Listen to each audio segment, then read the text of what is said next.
of Nepal's most political figures have joined forces ahead of New Year's election, forming a new alliance that could challenge the country's long dominant traditional parties.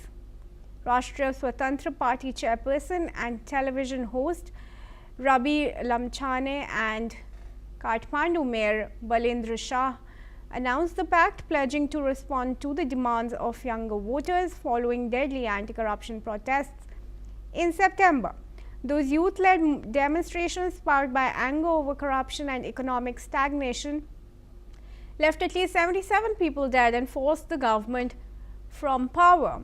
Under the agreement, Lamchane will remain head of the RSP, while Shah, widely known as Balen, will be the alliance's candidate for Prime Minister in the March 5 election.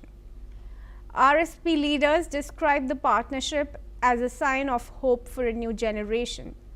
Interim Prime Minister Sushila Karki has meanwhile assured that authorities are working to ensure a free and fair election as Nepal enters a crucial political transition. I request Dr. Nagao to join me in this discussion. He's a fellow at the Hudson Institute in Japan. Thank you very much, Dr. Nagao, for joining me here. Dr. Nagao, how do you think this new pact is going to affect the polity of Nepal, especially after the Gen Z uprising that we saw? To prepare the elections in Nepal, a younger generation is key, because half of the population is younger than the 25 years old.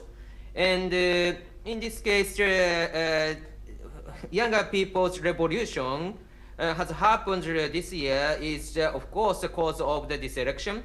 So that's why any party in Nepal need to care about the opinion of the younger people. Younger generation is very important. But in case of the younger generation, there are the two important frustrations. First one is corruption.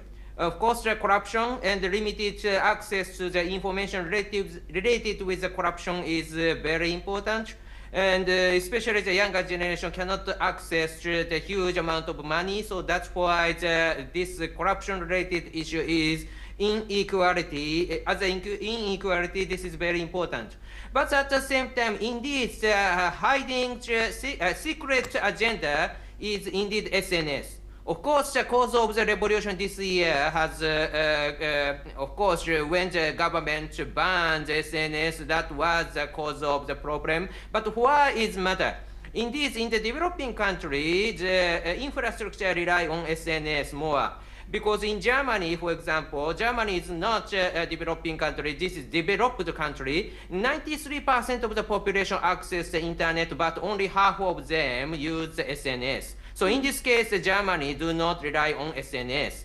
But in case of the developing country like Kenya, nearly half of the population, 66% access to the internet, but 64% of the people using SNS. So this means that nearly all of the people who can access the internet use the SNS. Because, for example, the phone, the land-based, line-based phone is setting up in the developed countries, but in the developing countries, the SNS is used as a phone instead of the land-based or traditional phone. In this case, which one is more important for their life is, in case of the developed countries, certain number of the people familiar with the traditional infrastructure, but developing country, new rising country, using new infrastructure, which is a smartphone related issue. In this case, SNS is also used as a phone. So that's why the life is rely on SNS. But if the government side, the senior people do not use SNS and try to ban the SNS, this is quite influential for the younger generation. But this senior leadership hasn't understand the real situation of the younger generation. That's why the younger generation was very frustrated, and it was caused to the revolution. So that's why new alliance of the Nepal politics need to care about the opinion of the younger generation is very important key, and without this, they cannot maintain their government. But do you see this new alliance you know, addressing the demands of the Gen Z as far as the social networking services are concerned? If they include many users, of course they can understand. But if the leadership is too senior and they do not use SNS, in this case, even if they say we will care about the opinion of the younger generation, indeed they will fail. Because they should use themselves, they should rely on themselves. As a result, they can understand how important. Without this, they cannot understand, I think. All right, sure. Request is to stay on with me now, Dr. Nagao, as we move ahead. Viewers, now in some news from Myanmar, a military junta has opened the first phase of its general